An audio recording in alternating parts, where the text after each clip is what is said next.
오늘 우리에게 은혜 주실 하나님의 말씀은 시편 147편 1절부터 20절까지의 말씀입니다. 우리 드라마 바이블을 들으면서 함께 또 우리의 마음으로 봉독하면 좋겠습니다. 제 147편.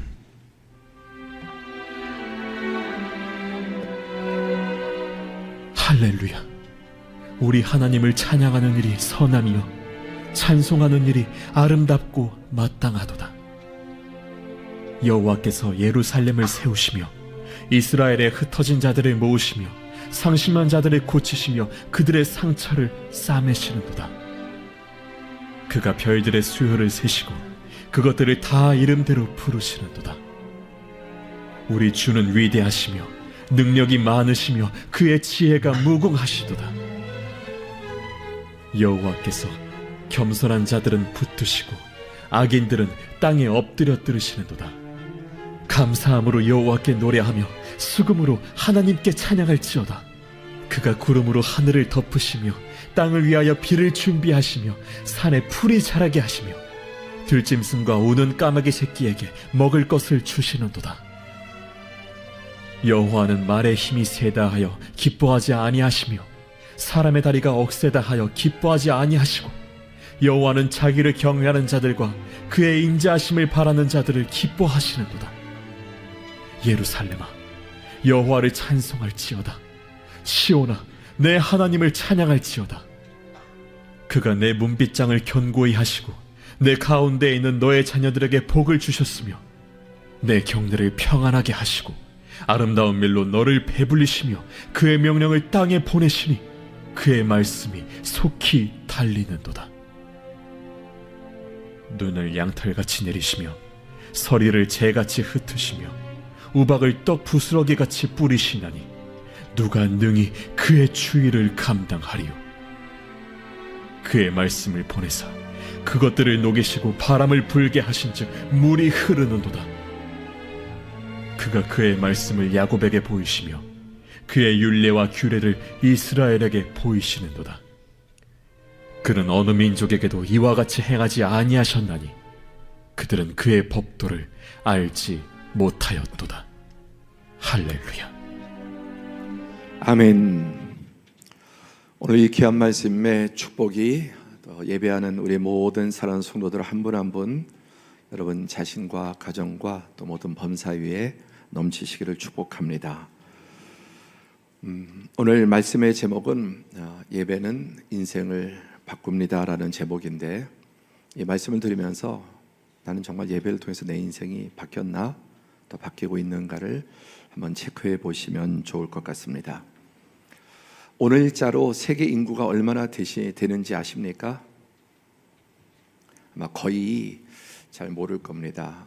오늘 아침 한 7시, 8시 그 사이에 세계 인구는 81억 612만 명 정도, 81억이 넘었습니다. 제가 74억 뭐 이렇게 된다고 기억했는데 어제 저녁 오늘 아침에 이렇게 보니까 이렇게 81억 600만이나 인구가 정말 껑충껑충 늘고 있고 하루 26만 명이 태어나고 있다고 합니다. 1년에는 9,460만 명이 태어나니까 우리나라 두 개만한 나라들이 1년에 하나씩 이렇게 태어나는 거죠. 두 개만한 나라들이. 그런데 우리나라는 세계에서 가장 인구 증가율이 떨어지고 있는 심각한 상황이기도 합니다. 우리 그리스도인들은, 젊은 분들은 민족 중흥의 역사적 사명을 띠고 더 열심히 자녀들을 낳으면 국가가 키워주고 하나님이 키워줍니다. 그렇게 되시기를 축복합니다. 그러면 전 세계 기독교인들, 우리와 같은 크리스찬들은 전 세계 몇 명 정도 될까요? 우리 한국 상황하고는 다릅니다. 전 세계 크리스찬의 인구는 2022년도를 기준했을 때인데 24년도니까 25억이 넘었습니다. 한 26억 정도 되지 않겠나 싶습니다. 두 번째 이제 무슬림들이 이제 19억 정도, 이렇게 20억에 가까운 무슬림들 엄청나게 아이들을 낳죠. 그다음에 힌두교가 또 이렇게 이어가고 있습니다. 그럼 앞으로 기독교는 점점 쇠퇴하는 거 아닌가 그게 아니고 2050년 예측을 보면은 이제 30 한 5억 6억 정도 전 세계 기독교인들이 늘어날 것으로 이렇게 전망하고 있습니다. 이 세상의 민족마다 종족마다 종교 없는 민족과 종족은 없습니다. 세상에 종교 없는 신을 섬기지 않은 나라나 사람들은 없습니다. 그런데 그 수도 헤아릴 수 없는 많은 종교 가운데 왜 기독교가 전 세계 이렇게 1위로, 더 오래된 종교들도 많은데 이렇게 가장 많은 사람들이 예수님을, 하나님을 믿을까 하는 부분에 대해서 한번 생각해 보시면 좋을 것 같습니다. 자, 제가 드리고 싶은 말씀은 오늘 지금 이 주일, 시간이 이제 좀 다르지만 주일날 전 세계에서 예배하는 우리 기독교인들이 여러분처럼 예배하는 분이 얼마나 될까요? 한 5억, 6억, 7억 정도, 6억 이렇게 된다면은 글쎄요, 어떻게 알겠습니까만 한 20억은 넘지 않을까요? 아니 팍 줄여서 15억이 되더라도 매 주일마다 20억 가까운 사람들이 여러분처럼 이렇게 교회 나와서 예배를 드릴 겁니다. 왜 그럴까요? 매주 정기적으로 불교는 1년에 한 번 가도 되고 2번 가도 되고 아예 안 가도 어느 정도의 불신만 가지고 또 불자라고 할 수 있는데, 이런 이유가 꼬박꼬박 주일마다, 오늘도 주일날 예배 나오는 게 그렇게 쉽지만은 않은 분들, 정말 많은 희생과 결심과 내려놓고 예배 나오는 분들이 많으리라고 생각을 합니다. 오늘 말씀의 제목은 예배는 인생을 바꿉니다라고 했습니다. 오늘 시편 147편 1절에 보면은 한번 다시 읽어보실까요? 시작. 할렐루야, 우리 하나님을 찬양하는 일이 선함이요 찬송하는 일이 아름답고 마땅하도다. 할렐루야, 야는 야훼 여호와입니다. 하나님을, 여호와를 찬양하라. 가장 짧고 강력한 예배와 찬양이 할렐루야입니다. 우리는 할렐루야 하면서 그냥 습관적으로 할 게 아니라 정말 하나님을 찬양합니다 라는 마음을 가져야 되겠죠. 근데 우리 하나님을 찬양하는 일이 선함이요 찬송하는 일이 아름답고 마땅하다 그랬습니다. 하나님을 찬양하다, 찬송하다, 또 이걸 일이라고 했습니다. 찬양하는 것, 찬양하는 찬송한 것이 아니라 찬양하는 일이다. 우리 성가대 찬양했죠. 일이죠, 그렇죠? 성가대 준비해야 되고 지난주도 준비하고 아침에도 준비하고, 예배하는 거는 그냥 하나의 어떤 것이 아니라 일입니다. 그리고 선하고 아름답고 마땅하다. 그 하나님을 이렇게 찬양하지 않으면 그건 못마땅한 거죠. 마땅하지 않은 거죠. 여기서 찬양, 찬송은 히브리 원어에 보면 테일라, 테필라 이런 표현인데 터져 나오다, 외치다 그런 말입니다. 끄집어내는 게 아니고 화산이 폭발하듯이 막 터져 나오듯이 속에서 그 깊은 곳에서 이게 폭발이 터져 나오고, 그리고 너무 그게 강해서 막 외치는 거예요. 그러니까 이게 이 안에서 누가 의도적으로 하는 게 아니라 터져 나온다는 겁니다. 어디에서? 그 사람의 영혼 속에서. 그것은 선하고 아름답고 또 너무나 마땅한 일입니다. 시편은 시인데 저는 시편 어디를 보아도 논문 같다는 느낌을 늘 받습니다. 그냥 마구잡이로 어떤 정서와 감정을 어떤 정제해서 이렇게 쓴 게 아니라, 그런 것도 있지만 참 신비한 논문과 같습니다. 그러니까 너무나 이 논리들이 정연하다는 거예요. 성경 어디에도 사실 그렇습니다. 자, 그 이유가 뭘까요? 하나님을 이렇게 예배해야 될 이유가 뭐냐? 그냥 하는 게 아니라, 마냥 하는 게 아니라 하나님을 예배해야 될 이유를 우리는 알아야 바로 예배할 수 있습니다. 5가지 이유가 오늘 시편에만, 이 147편에만 5가지 이유를 찾을 수 있는데, 첫 번째는 거시적인 이유입니다. 지난주 설교 시간에 이 말씀을 좀 인용했었습니다. 그가 별들의 수요를 세시고 그것들을 다 이름대로 부르시는도다. 별들 하나하나의 이름을 다 세시고 그 하나하나의 이름 끊임없이 빛보다 빠르게 팽창하고 있는데 계속 별들이 태어나죠. 하나하나 태어날 때마다 하나님 이름 붙이시고 또 숫자를 다 세고 계시는, 그러니까 지난주 인간이 만든 가장 큰 수 9골, 그래서 10에다가 0을 100개 붙인 수가 9골이라고 말씀드렸죠. 그거를 톱니바퀴 기계로 만들어서 어떻게 작동하는지를 보여드렸습니다. 수십억 년, 수백억 년이 지나도 그거 못 돌린다는 말이에요. 근데 하나님은 그보다 크시는 애예요. 우리 주는 위대하시며 능력이 많으시며 그의 지혜가 무궁하신 분입니다. 우리는 놀라운 것을 보면 감탄합니다. 나쁜 것을 보면은 탄식하고 비난하고, 놀라운 것을 보고 아름다운 것을 보면 감탄합니다. 우리 봄에 피는 꽃 한 송이를 보고라도 너무나 아름답다, 너무나 예쁘다, 새싹들을 보면서 감탄합니다. 거시적인 이유, 그들은 우주 만물의 별들의 수요를 세시고 그것들을 하나하나 다 이름을 부르시는 분이십니다. 두 번째는 미시적인 이유, 가장 작은 이유. 이 우주 만물이 광활한 이 우주를 볼 때 그것을 창조하신 하나님, 그리고 그걸 줄여서 이 지구 하나, 우주의 먼지보다 작은 지구 하나에 특별히 베푸신 하나님의 이 놀라운 생명의 지구를 보면, 그건 우주로 보면 아주 미시적인 것이죠. 그가 구름으로 하늘을 덮으시고 땅을 위하여 비를 준비하시며 산에 풀이 자라게 하시며 그의 명령을 땅에 보내시니 그의 말씀이 속히 달리는도다. 눈을 양털같이 내리시고 서리를 재같이 흩으시고 우박을 떡부스러기같이 뿌리시나니 누가 능히 그의 추위를 감당하리요. 그가 말씀을 보내사 그것들을 녹이시고 바람을 불게 하신즉 물이 흐르는도다. 15절에 보시면 그가 명령을 땅에 보내시니 그의 말씀이 속히 달린다. 18절에 그가 그의 말씀을 보내사 그것들을 녹이시고 바람을 불게 하신즉 물이 흐른다. 이게 뭐냐면 우주 만물을 창조하시고 자연계의 법칙을 딱 두셔서, 그게 하나님의 말씀, 법칙이. 그래서 마치 온 세상을 달리듯 우주 만물까지 하나님의 말씀대로 사시사철이, 하루가, 이런 것들이 계속해서 착착착착, 그 어떤 정밀한 기계보다 비교할 수 없이 돌아갑니다. 하나님이 우주 만물에 그렇게 원리와 법칙을 주셨습니다.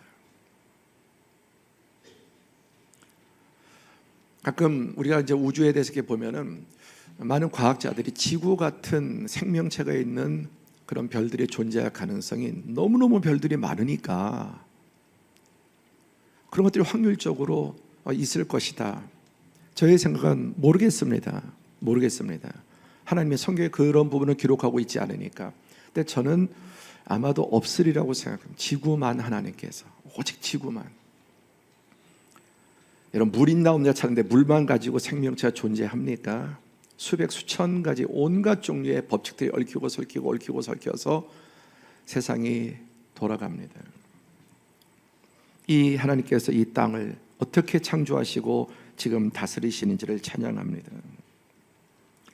더 나가서 9절에 보시면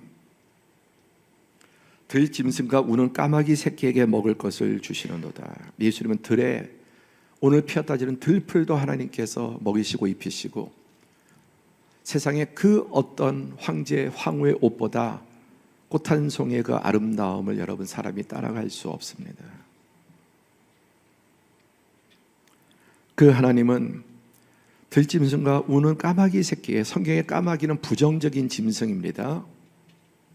그런데 하나님께서는 그런 미물에게도, 미물 새끼가 배가 고파서 우는 것조차도 하나님은 긍휼이시고 먹이를 주시는 그런 미시적인 관심과 사랑. 시편 145편 9절에 보면 함께 봉독하실까요?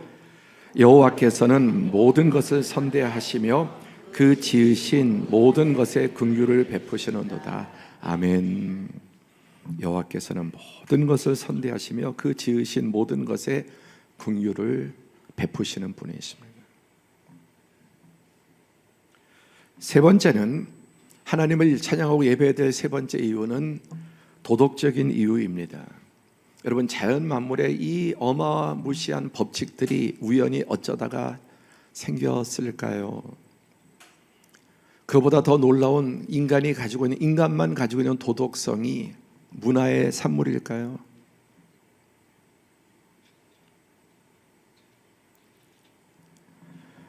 우주 만물의 이 질서들이 우연히 만들어졌을까요? 도덕적인 이유란 2절에 여호와께서 예루살렘을 세우시며 이스라엘의 흩어진 자들을 모으시며 상심한 자들을 고치시며 그들의 상처를 싸매시는도다. 여호와께서 겸손한 자들을 붙드시고 악인들은 땅에 엎드러뜨리는도다.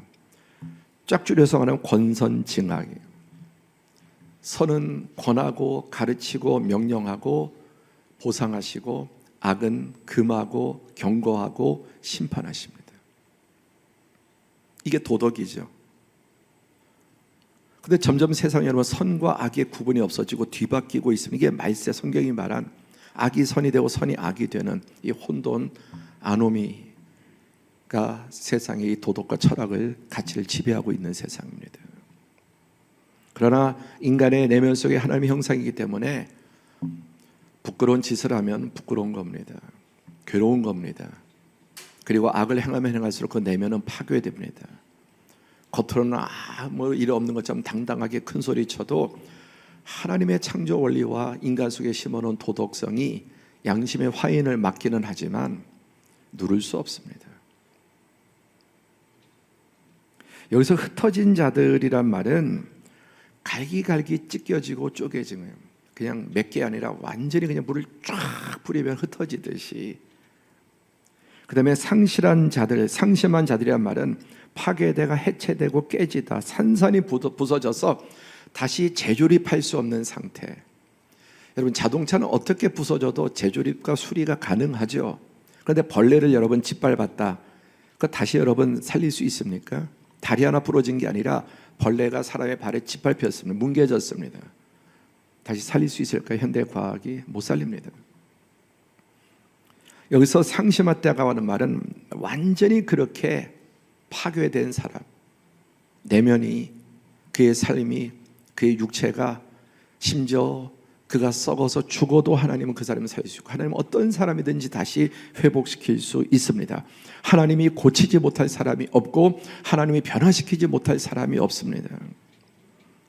여러분의 남편이, 여러분의 자녀들이 혹시 너무너무 많이 망가지고 병들고 가망이 없어 보여도 하나님의 영이 들어가시면 하나님은 살릴 수 있고 고칠 수 있습니다. 겸손한 자들이라고 하는 말은 아나임이라고 하는 원어인데, 괴롭힘을 당하다, 불쌍하다, 가엾다, 너무 괴롭힘을 당하고 착취를 당해서 불쌍하고 가여운 거예요. 누구에게? 사단에게. 모든 인간은 저마다 사단에게 종노릇하고 돈에 매이고 권력에 매이고 성에 매이고, 심지어는 여러분 그게 필요한 것이지만은 학문에 종노릇하는 사람이 있습니다. 현대인들 점점 더 이 유튜브 이런 것에 중독이 돼서 벗어나지를 못해. 이러면 안 되는데 하면서 1시간, 2시간, 3시간. 그게 뭐냐? 그 배후의 사단의 악한 영들이 여러 가지 방식을 통해서 사람을 지배하고 벗어나지를 못합니다. 왜 그럴까? 노예되었기 때문에, 사단의 포로되었기 때문에 자기 힘으로는 벗어날 수 없는 것입니다. 그러니까 바로 봐야 되는, 도대체 왜 그래? 이해가 안 되죠. 우리가 살면서. 성경 그게 단영하다는 겁니다. 죄의 종대 사단의 노예가 되어서 자기 힘으로 벗어날 수 없다는 겁니다. 그런데 흩어진 자들을 모으시고 상심한 자들을 고치시고 그들의 상처를 다 싸매시고 또 겸손한 자는 붙드시고 악인들은 땅에 엎드려뜨려요. 악한 자들 하나님은 절대로 방치하지 않으십니다. 하나님은 날마다 심판하십니다. 오늘도 하나님의 심판의 때가 되어서 하나님께서 심판하는 자들이 세계 열방의 부지기수입니다. 하나님은 몰아서 역사의 중간중간 결산하시고 심판하시고 최후의 영원한 심판을 하시는 분이십니다. 도덕적인 이유입니다. 더 나아가서 여호와는 말의 힘이 세다 하여 기뻐하지 아니하시며 사람의 다리가 억세다 하여 기뻐하지 아니하시고 여호와는 자기를 경외하는 자들과 그의 인자하심을 바라는 자들을 기뻐하시는도다. 말이 힘이 세다, 군사력을 말합니다. 또 다리의 힘이 세다, 사람이 완력이 육체적으로 골리앗처럼 힘이 세고, 또 거기에다가 지력과 권력과 금력과 온갖 이런 힘을 가지고 세상을 지배하고 악하게 지배하는 사람들이 있습니다. 하나님이 그런 사람 보면서 이거 훌륭하다. 절대 그렇지 않습니다. 하늘에 계신 자가 웃으시며 주께서 저희를 비웃으시로다. 그리고 그들을 하나님께서는 그들의 행한 대로 심판을 준비하고 계십니다. 하나님은 사람이 잘났다고, 예쁘다고, 날씬하다고, 옷을 좋은 거 입었다고, 돈이 많다고, 출세했다고 하나님께서 그런 것 보고 사람 평가하지 않으십니다. 오히려 그렇게 해서 교만해지고 그 힘을 가지고 악용하는 자들을 하나님께서는 분노하시고 하나님의 때에 심판하십니다. 대신 자기를 경외하는 자들과 그의 인자하심을 바라는 자들을 기뻐하시는도다. 경외하는 자, 하나님을 적당히 믿는 것이 아니라 하나의 종교생활, 취미생활이 아니라 정말 마음과 뜻과 힘과 정성을 다해서 하나님을 하나님답게 예배하는 자, 그리고 하나님을 두려워함으로 하나님이 보시고 있기 때문에 아무도 보는 사람이 없어도 하나님 앞에서 살아가는, 골방에 있어도 하나님 앞에서 살아가는 사람이 경외하는 사람입니다. 그리고 그의 인자하심을 바라는 자들, 제가 계속 강조했어야 돼. 하나님 되심의 가장 존귀한 부분은 인자하신 긍휼과 자비와 약자를 불쌍히 여기시고 죄인을 하나님께서는 긍휼히 불쌍히 여기시는, 우리가 어떤 존재인지 알고 우리를 사로잡고 있는 존재가 누구인지 아시기 때문에 여러분, 하나님 앞에 하나님 저 좀 불쌍히 여겨주세요, 그렇게 기도해 본 적이 있습니까? 여러분, 자신을 깊이 혐오해 본 적이 있습니까? 영혼 깊은 곳에서 신음하면서 하나님 나 좀 살려주십시오, 이게 아닌데, 정말 내가 원하는 삶은 이런 게 아닌데, 벗어날 수 없는 그물에 사슬에 도무지 내 힘으로 해결할 수 없어서 하나님 나 좀 불쌍히 여겨주세요. 그렇게 해보지 않았다면,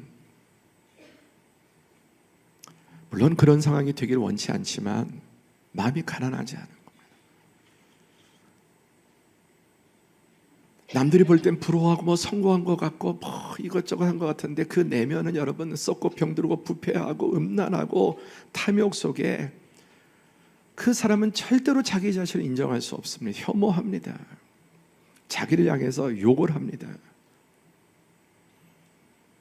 그리고 사람 앞에서는 안 그런 척, 페르소나라고 가면을 쓰고 행복한 척, 화목한 척, 있는 척, 당당한 척. 여러분, 인간은 그럴 수 없습니다. 가면입니다. 저는 우리가 더 하나님 앞에 낮아지고 주님 나를 좀 불쌍히 여겨 주십시오. 지금 자신의 상황이 너무나 코너에 몰려서 어려운 분은 하나님 앞에 눈물 지으며 주님 나 좀 제발 불쌍히 여겨 주십시오. 우리가 너무 절박할 때 제발이란 말을, 제발 하나님 제발, 그런 영혼의 심연에 들어가 봐야 합니다. 근데 잘 풀리고 잘 나가면 인간은 그렇지 않아요.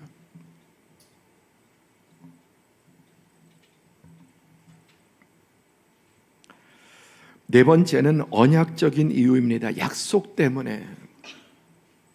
그래서 하나님의 그 거시적인 그 광활하심, 미시적인 들풀 하나, 벌레 한 마리도 긍휼히 여기시는 하나님, 그 중에 하나님의 형상으로 지음받은 우리 인간을 위해서 지구를 특별하게 창조하시고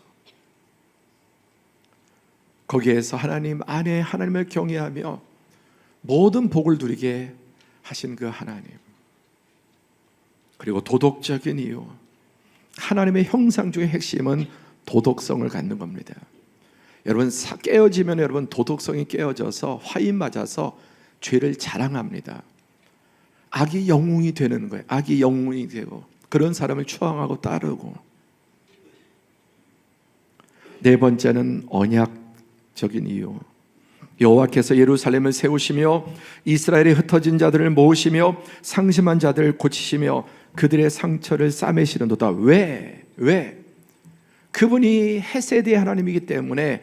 그런데 그분은 공의의 하나님이기도 합니다. 악을 견디지 못하고 하나님의 창조 세계에 악이 퍼지는, 암덩어리 같은 악이 퍼지는 것을 하나님은 결코 방치하지 않으십니다.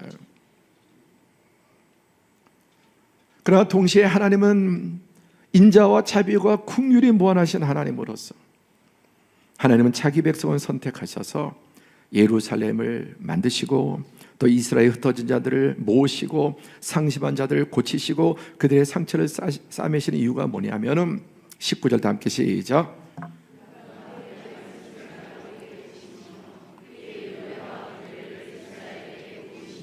아까 뭐 말씀이 달린다 이런 말씀에서 그런 우주 자연 법칙에 심어 놓으신 하나님의 일반 은총과 창조의 원리와 법칙들. 그런데 19절 보면 그가 그의 말씀을 야곱에게 보이시며 그의 율례와 규례를 이스라엘에게 보이시는도다. 야곱과 이스라엘에게. 그는 어느 민족에게도 이와 같이 행하지 아니하셨나니 그들은 그의 법도를 알지 못하였도다. 할렐루야. 하나님이 가장 약한 자 아브라함이 선택될 때 여러분 자식도 잊지 후대를 잊지 못할 늙어서도 자식이 없는 그를 선택하여 지명하여 부르시고 내가 너를 큰 민족을 이루게 하겠다. 내게 복을 주겠다. 땅의 모든 족속이 너를 통해서 복을 받을 것이다. 그리고 너의 후손이 하늘의 별과 같이 바다의 모래와 같이 번성할 것이다. 별을 어떻게 셉니까? 모래를 어떻게 셉니까? 그리고 그들에게 하나님께서 말씀을 보내시고 율례 규례를 이스라엘에게 그들에게만 보이셔. 그게 바로 성경입니다. 아까 이 세상에 수많은 헤아릴 수 없는 종교들 여러 가지 잡심들 인도에 여러분 몇 억이 2억이 넘다는 3억이 넘는다는 우리나라도 일본에도 700 우리나라도 얼마나 온갖 잡신들이 귀신들이 가다 세계 열방마다. 그런데 어떻게 이 여호와 종교 그 작은 유대에 하나님께서 그들에게만 계시를 주셨습니다. 지금 전 세계 26억이 넘는 이런 크리스찬들이 여러분 이 성경 말씀은 진짜 그래서 이걸 믿고 알아가고 배워가는 거죠. 그런데 이 성경은 오롯이 유대인들에 의해서 기록이 됐습니다. 이 성경이 중국도 아니고 바벨론도 아니고 미국도 아니고 그 작은 유대인들 정말 티끌 같은 그들을 통해서 66권의 성경이 기록됐습니다. 왜 그렇습니까? 그의 말씀을 야곱에게 또 그의 규례를 이스라엘에게만 보이셨기 때문에. 20절에 그는 어느 민족에도 이와 같이 행하지 아니하셨나니. 어떤 민족에게도 하나님께서 그 양심의 자연의 법을 도덕의 법을 주셨지만 성경을 계시해 주지 않았습니다. 오직 그들에게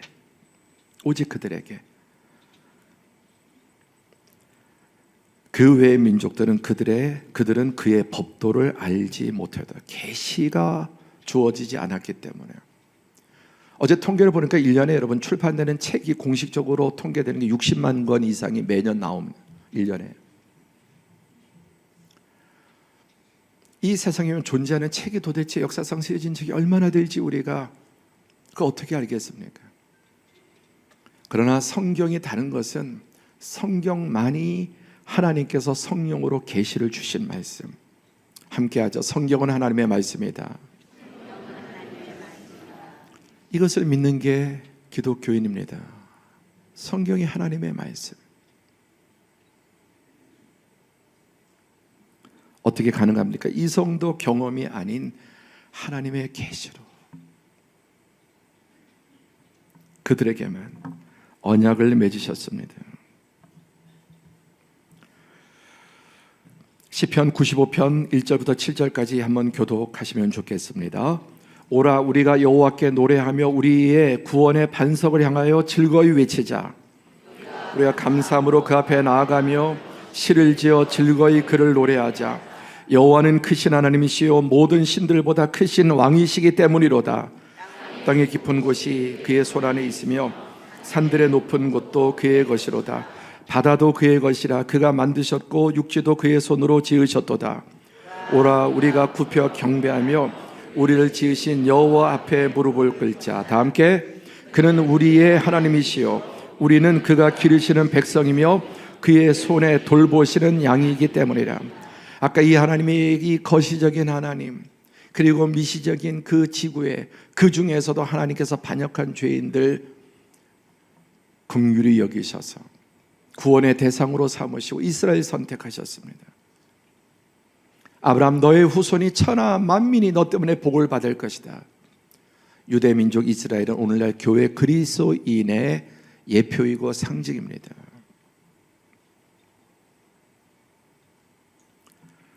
그 하나님을 우리가 노래하며 우리의 구원의 반석을 즐거이 외치자. 터져 나오는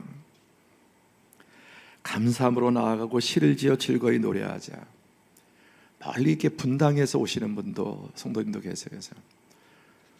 얼마나 차 막히는 거 힘듭니까? 한편으로는 아유 가까운 교회 가시지, 여기까지 주일마다 한 번은 통화되어서 아유 그 오랜 시간 왔다 갔다 하는 힘든데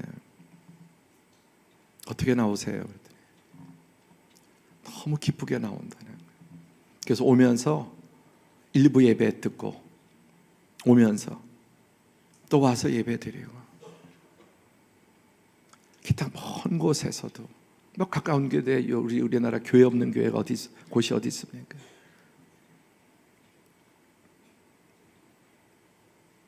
사모하는 마음이 있기 때문에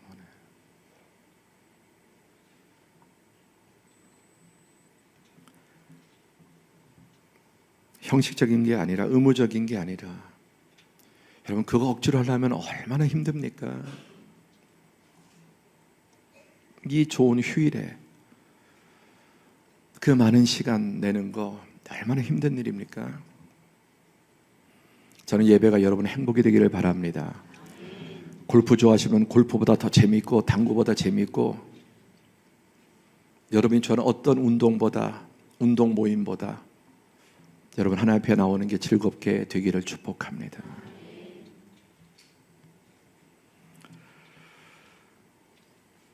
두 번째, 크게 예배하는 자가 받을 복. 예배를 왜 해야 되는가 5가지의 말씀을 드렸습니다. 그럼 예배하는 자가 받을 복이 뭐냐? 4가지 말씀드린 5번째 이유가 또 있습니다. 그것은 기복적인 이유입니다.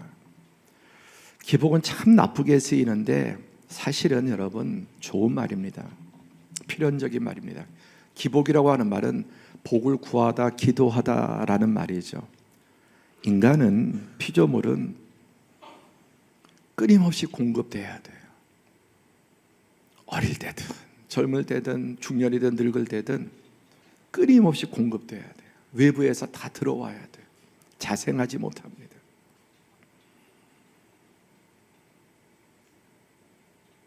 여러분 복이 필요 없는 분이 계십니까? 나는 복이 필요 없다. 어떻게 보면 게 되게 고상한 것 같은데 사실은 오만할 수 있습니다. 여러분 가운데 혹시 복이 필요 없는 분들은 그냥 조용히 퇴장해 주시면, 복이 필요 없는 분들은 뭐하러 나와 있습니까? 뭐하러? 벌 받으러 나왔습니까? 저주 받으러 나오셨습니까? 복이 필요합니다. 한번 재산 싹 날아가 버리면, 건강 크게 잃어버리면, 가정이 파탄 나면 여러분 너무 비참합니다. 인간은 복 없이 살 수 없는 존재예요. 다른 말로 하나님의 은혜 없으면 살 수 없는 존재예요. 지금 가지고 누리고 있는 것도 여러분 촛불보다 더 약한 겁니다. 하나님이 계속 은혜 주셔야 되고 보호해 주셔야 되고 복을 주셔야 하고, 저는 우리 사랑하는 소련교회 성도들에게 하나님께서 은혜 위에 은혜를 주시고 복 위에 복을 주시고 마음도 평안하고 가정도 평안하고 몸도 평안하고 그냥 인생이 때때로 어려워도 평안할 수 있기 바랍니다. 예루살렘아 여호와를 찬송할지어다. 시온아 내 하나님을 찬양할지어다. 그가 내 문빗장을 견고히 하시고 내 가운데 있는 너의 자녀들에게 복을 주셨으며 내 경내를 평안하게 하시고 아름다운 빌로 너를 배불리시며. 내 문빗장을 견고히 하신다는 말은, 여러분 집에 문을 견고하게 닫아 있고 담이 잘 막혀 있으면 여러분 안심하죠. 집에 그런 시건장치가 부실하면 불안하지 않습니까? 특히 여성들은 문빗장을 견고히 한다는 걸 하나님께서 우리 인생을 보호해 주신다는, 완벽하게 보호해 주셔. 위기 가운데, 어려움 가운데, 공격 가운데, 사단의 시험 중에서 보호해 주시고, 그 다음에 가정에 자녀들에게 복을 주시며, 자녀들이 복 받았으면 좋겠다 하시는 분들만 아멘 해 보실까요? 예, 역시 클 줄 알았습니다. 그게 부모잖아요. 저도 하나님 경외하고 우리 성도들 잘 되고 인간으로서 한 아빠로서 최고의 손은 우리 두 아들이 잘 되는 겁니다. 복 받는 겁니다. 하나님을 경외하는 믿음 안에서 영혼이 잘 되고 범사가 잘 되고 육신도 강건하게 소원합니다. 늘 기도합니다. 하나님 우리 아버지세요.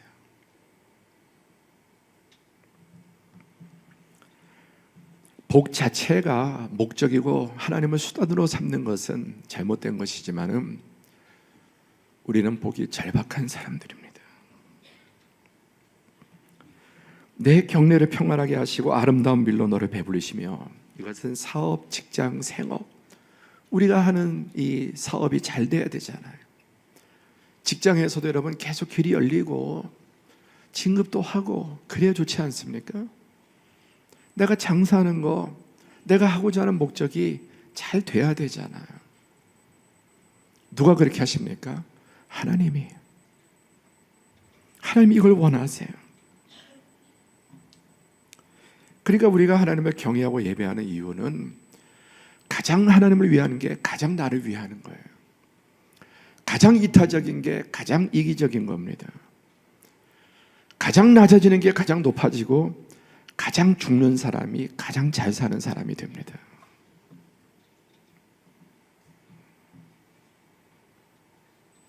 히브리어에 이 예배하다 여러 가지 표현이 있지만 그 중에 대표적인 게 아바드인데, 하나님이 인간을 창조하시고 아담에게 주신 두 가지 축복과 명령이 경작하라, 지키라. 경작이란 말이 아바드, 지키라는 게 샤마르예요. 이건 과학도 아바드고 장사도 아바드고 농사도 아바드고 예술도 아바드고, 예, 음악을 만들고 작곡을 하고 그림을 그리고 사업을 구상하고 새로운 사업들을 만들고, 이 플랜트 모든 게 다 아바드예요. 그걸 보면서 하나님은 너무 기뻐하세요. 너무 행복하게 하나님이 주신 재료를 가지고 지혜를 가지고 법칙에 따라서 인간이 계속해서 무한하게 뻗어나갈 수 있는 이유가 우주의 팽창이 빛의 속도보다 빠르다고 하지 않습니까? 그리고 그 모든 축복들을 지켜라, 빼앗기지 마라. 여러분, 제한사단도 빼앗기지 마시고 건강도 빼앗기지 마시고 가정도 빼앗기지 마시고 여러분의 사업이 부도나거나 빼앗기지 않기를 축복합니다. 여러분의 지위도 빼앗기지 마세요. 그러니까 이 아바드라고 하는 말이 예배라는 말이에요. 그 자체가 예배인 거예요. 그래서 우리가 오늘 공적으로 이렇게 예배하지만 사업을 위해서 골몰하고 구상하고 학문을 위해서 기타 여러분이 각자 여러분이 주신 은사와 달란트와 직업에 따라서 하나님 안에서 하나님의 법칙대로 바르게 펼쳐나가는 것, 그게 예배다. 그걸 삶의 예배라고 합니다. 운전을 하더라도 좀 승객들이 편안하게 안전하게 하는 게 예배란 말입니다. 음식을 만들어도 정직하게 정말 내 자식들 먹이듯이 그렇게 만들고 제품을 만들고,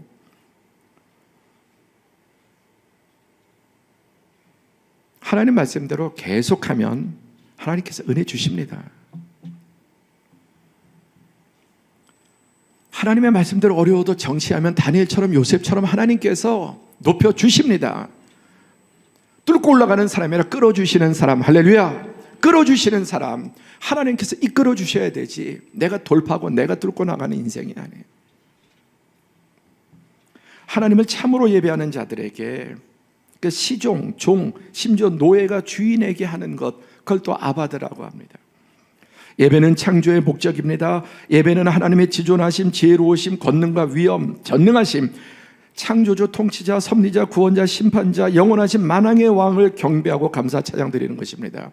여기에 10개, 100개, 1000개를 더 붙여도 여러분 우리 하나님을 다 표현할 수 없습니다. 구골보다 광대하신 분이 우리 하나님이셔서 모든 좋은 말 미사오고 갖다가 억지로 붙인 게 아니라 진짜로 우리 하나님이 이러한 분이, 이게 다 성경에 나오는 말씀입니다.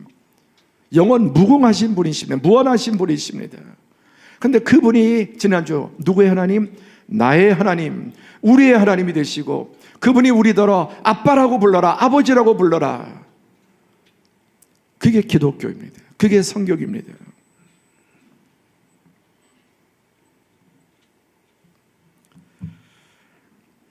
예배는 우리 신앙생활의 첫 단추여서, 예배가 부실하면 신앙 자체가 부실합니다.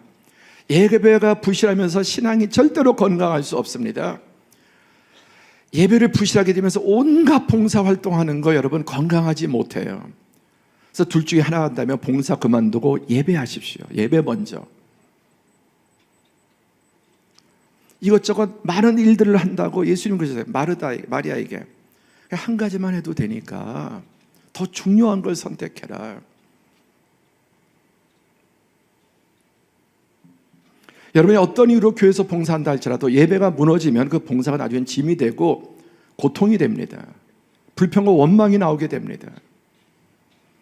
진정한 예배에서 나오는 봉사가 기쁨이 있고 감사가 있고 향기가 나지, 예배가 무너지면서 하는 봉사는 냄새가 납니다.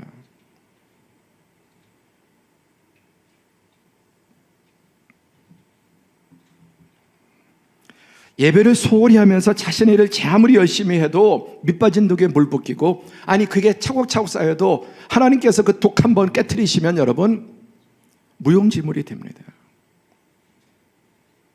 자기 취미생활 운동 그렇게 좋아하면서 예배는 드릴 수 없다면 그 운동이 우상입니다. 여러 가지 운동 모임에 열심히 나오면서 예배는 소홀히 하고 시간이 없다, 운동하지 마십시오. 그것 때문에 예배를 못한다면 인생의 가장 첫 단추, 하나님을 예배하는 것입니다.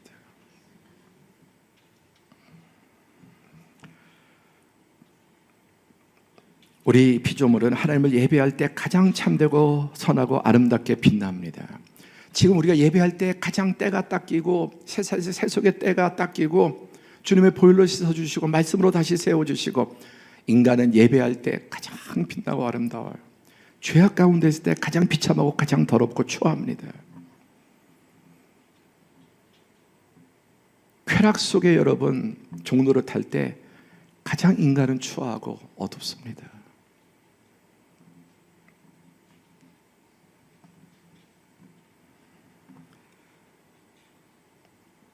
시편 127편에 보면은 솔로몬의 시, 곧 성전에 올라가는 노래.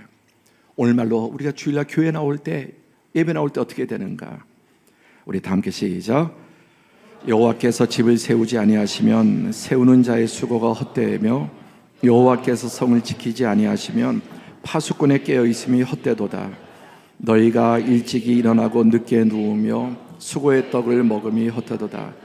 그러므로 여호와께서 그의 사랑하시는 자에게 잠을 주시는도다. 왜 성전에 올라가느냐?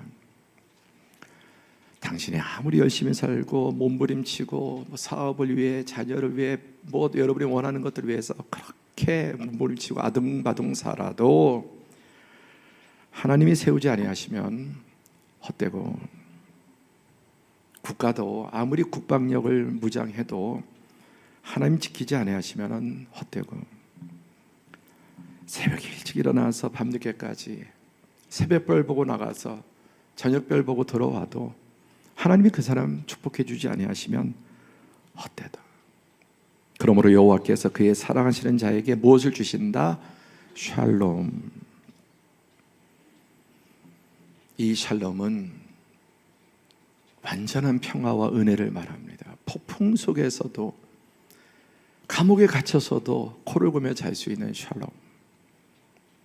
하나님의 평안, 마음의 평안, 가정의 평안, 그리고 내 삶에 환난과 풍파가 있어도, 시험이 있어도 그 영혼 중심의 평안을 빼앗기지 못합니다.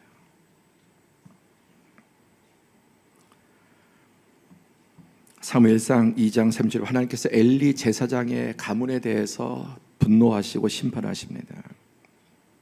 내가 전에 은혜를 베풀었지만 그들이 예배 제사장인데 예배가 병들고 오히려 예배를 역행하는, 말씀하시기를 나를 존중히 여기는 자를 내가 존중히 여기고 나를 멸시하는 자를 내가 경멸히 여기리라.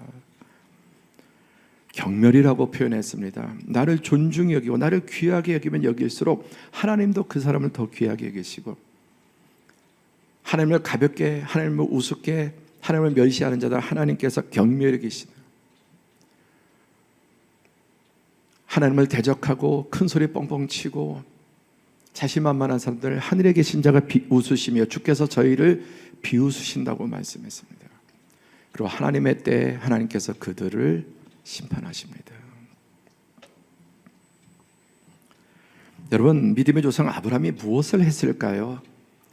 창세기 11장인지 아브라함이 등장해서 창세기 50장까지 아브라함 이야기입니다. 아브라함과 이삭과 야곱과 요셉, 아브라함의 네 후손,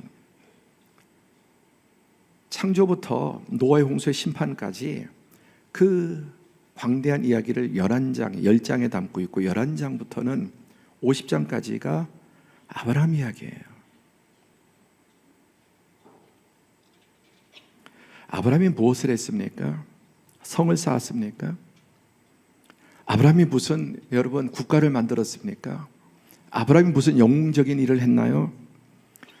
창세기 11장부터 등장하는 아브라함의 기사 가운데 아브라함이 단을 쌓았다는 말이 7번이나 나옵니다. 7번이나. 아브라함이 한 것은 하나님을 예배한 것이고, 그 예배 중에 가장 극치가 이삭을 번제라고 드리려고 하니까 생명보다 귀한 그 아들을 번제로 잡아서 드리려고 했습니다. 드린 거죠. 이게 아브라함이 한 거예요. 그냥 하나님 말씀에 순종하고 때때로 실패하고 넘어졌지만 하나님은 자기 약속을 기필코 이루셔서 아브라함을 아브라함으로 만드셨습니다. 그가 한 일은 예배한 겁니다. 24년 하나님이 아브라함이 나이 많음 늙었고 여호와께서 그의 범사에 모든 일에 복을 주셨더라. 아멘. 예배하는 게 우리 인생의 가장 큰 일입니다.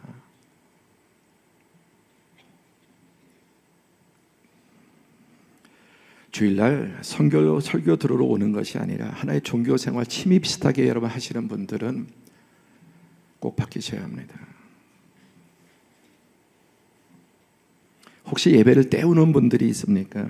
넷플릭스, 유튜브 드라마 보든, 요즘 설교가 예배가 영상으로 라이브로 방영되니까 특별한 이유가 없이, 특별한 이유, 예를 들어서 병상에 있거나 해외에 있거나 또 불가피한 그런 사정이 있지 않은데도 유튜브로 계속 영상 예배를 드리는 것은 건강한 신앙이 절대 아닙니다.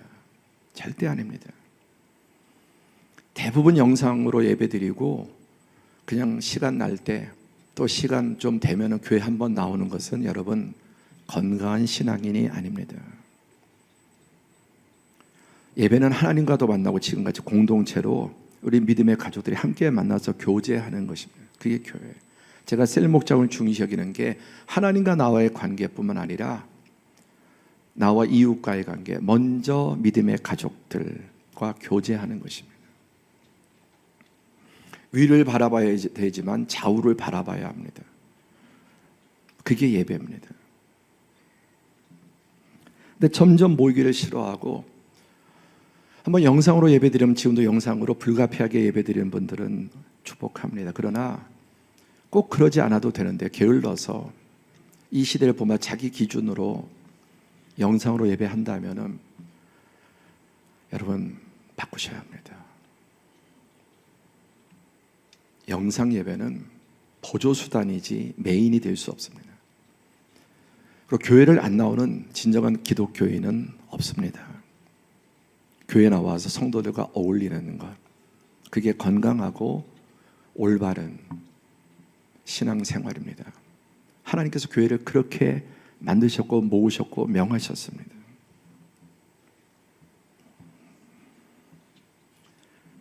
런닝 차림으로, 파자마 차림으로 커피 한 잔 내려놓고 앉아서 그냥 TV 보다가 또 이리저리 검색하다가 화장실 왔다 갔다 하다가 가정에서 계속 예배드리는 분들은 대부분 이럴 가능성이 많습니다.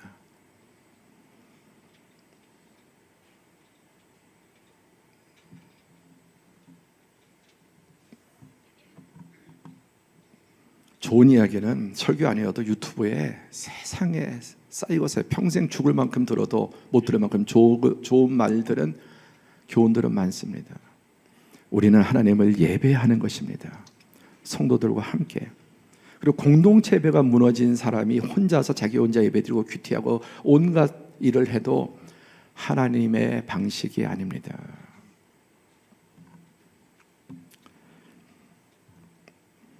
말라기 1장 8절에 보시면 만군의 여호와가 이르노라 너희가 눈먼 희생 제물을 바치는 것이 어찌 악하지 아니하며 저는 것 병든 것을 드리는 것이 어찌 악하지 아니하냐. 이제 그것을 너희 총독에게 드려보라. 그가 너희를 기뻐하겠느냐 너를 받아주겠느냐. 만군의 여호와, 우리 하나님에 대한 가장 큰 표현 중에 하나입니다. 그 하나님 앞에 눈먼 희생 제물을 드리는 것, 병든 것, 저는 것 드리는 게 악하다. 예배가 악할 수 있습니다. 여러분, 우리가 이 자리에 나오면 예배를 바르게 드릴 수밖에 없어요. 그렇죠? 환경이 그렇게 만들잖아요. 근데 집에서 계속 예배드리면 옷 바로 입고 앉아갖고서 주일날 예배하듯이 예배하는 거 그렇게 한다 해도 좋지 않습니다. 특별한 경우가 아니면. 이렇게 나와서 예배하는 게 예배입니다.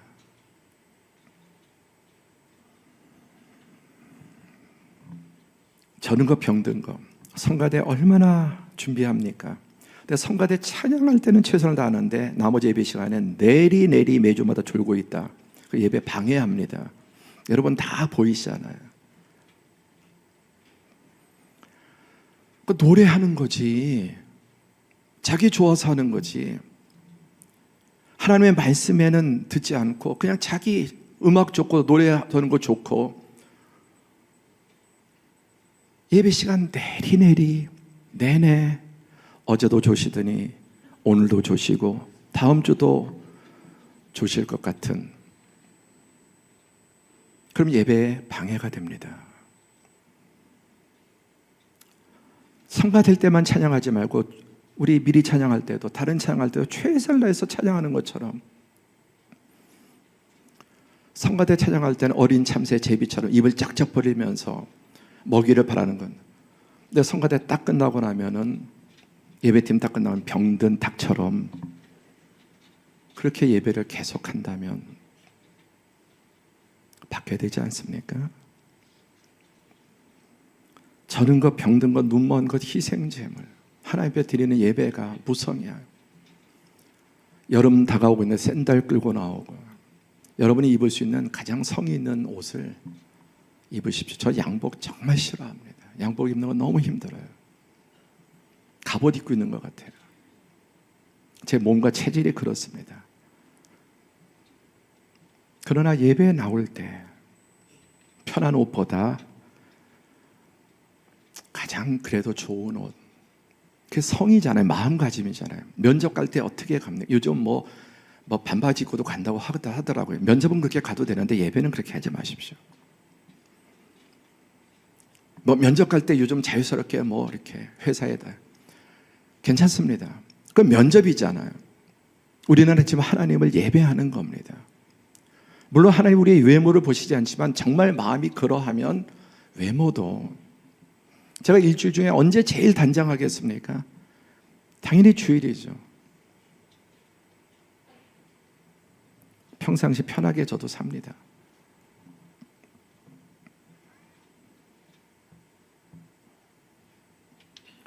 예배는 인생을 바꿉니다. 단 진짜 예배, 참된 예배자는 그 인생이 바뀌지 않을 수가 없습니다.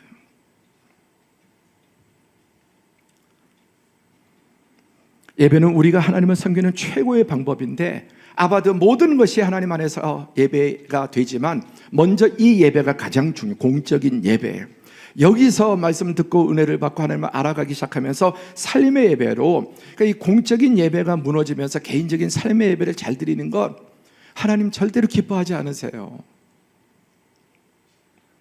우리가 하나님을 섬기는 최고의 방법이 예배입니다. 그래서 모든 정성을 다해서 우리 예배팀들, 성가대, 안내위원, 주보 하나하나 주차 모든 역량을 다해서 여기에 쏟아부어서 우리 성가대 찬양 잘하기 위해서 얼마나 여러분 재정적으로도 많이 여기에 합니까? 예배. 예배는 영혼의 숨을 마시는 것이다. 영국의 위대한 개관 시인 알프레드 테니슨, 예배는 우리 영혼이 숨을 쉬는 지식할 것 같은 세상에 정말 숨 막히고 이 세상 속에 삶 속에 사업의 삶의 현장에서 관계 속에서 심지어 미칠 것 같은 이 세상 속에서 하나님 앞에 예배할 때 우리 숨통이 트이고 시들어서 죽을 것 같은 우리 영혼이 하나님의 생수가 내리고 정말 굶주려서 힘이 없고 살아갈 힘과 소망이 없는 사람들이 예배에서 하나님의 말씀을 통해서 새 힘을 얻고 다시 한번 우리의 목표가 무엇인지, 어떻게 살아야 되는지, 어떤 것이 옳은지 끊임없이 다시 우리를 세워주시는 은혜입니다.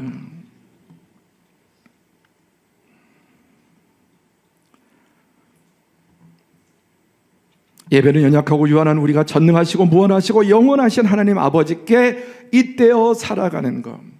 유한하고 연약한 우리가 영원하신 하나님께 잇대어서, 연약한 우리가 전능하신 하나님께 잇대어서, 악한 우리가 선하신 하나님에 잇대어서, 어두운 우리가 빛 되신 하나님께 잇대어서 우리의 삶이 변화되고 내 생각과 가치가 바뀌고 내 태도와 몸가짐이 바뀌고 내 표정이 바뀌고 내 가정이 바뀌고 내 자녀들이 바뀌고 내 주변의 선한 영향력들을 이끌어가는 것, 그게 바로 진정한 예배자의 모습입니다. 말씀을 맺겠습니다. 오늘 전 세계 인구 가운데 한 26억 넘는 사람들이 크리스찬이라고 했죠. 한 20억 가까이가 주일날 교회 나올 텐데 교회에 나가는 사람은 많은데 to God, 하나님 앞에 나가는 사람이 얼마나 되느냐. 여러분 죄송합니다만 오늘 하나님 앞에 나오셨습니까? 그냥 예배당에 나오셨어요? 처치에 나왔습니까? 교회 나온다고 하나님께 무조건 나오는 거 아닙니다. 마음이 나와야죠. 정말 우리의 마음이 정성이 있으면은 여러분 고질적으로 지각하는 것, 세상 사람 누구도 계속해서 약속 어기고 지각하는 사람 좋아하지 않습니다. 하나님 앞에 예배하는 그것을 계속해서 늦게 오는 것, 주일날은 차도 잘 안 막힙니다. 평일날은 차 막힌다고 핑계라도 될 수 있지만 주일날은 차 잘 막히지도 않습니다.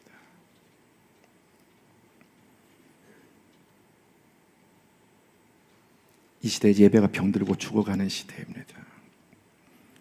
투 처치, 천만 백만 몇 억이 돼도 하나님은 관심 없습니다. 하나님 앞에 교인은 교회 안에 있는 사람이고 그리스도인은 그리스도 안에 있습니다. 여러분 다 교인 맞습니다.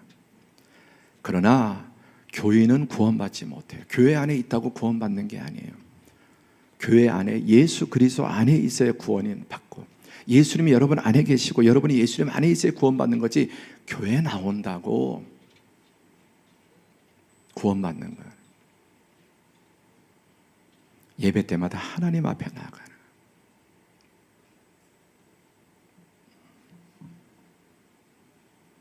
예배가 바뀌면 삶이 바뀝니다. 생각이 바뀌고 가치관이 바뀌고 주인이 바뀌고 언어가 바뀌고 그 사람의 몸가짐이 바뀌고요, 사람을 대하는 태도가 바뀌고 아내 남편 대하는 게 바뀌고 자식 대하는 게 바뀌고 부모 대하는 게 바뀌고 돈을 대하는 게 바뀌고 사업을 하는 것도 막 바뀌게 돼요. 진정한 예배자는 인생을 바꾸게 됩니다. 이 은혜가 우리 사랑하는 소로교회 성도들 위해 더 깊어지기를 주님의 이름으로 축복합니다. 축복합니다. 또 축복합니다.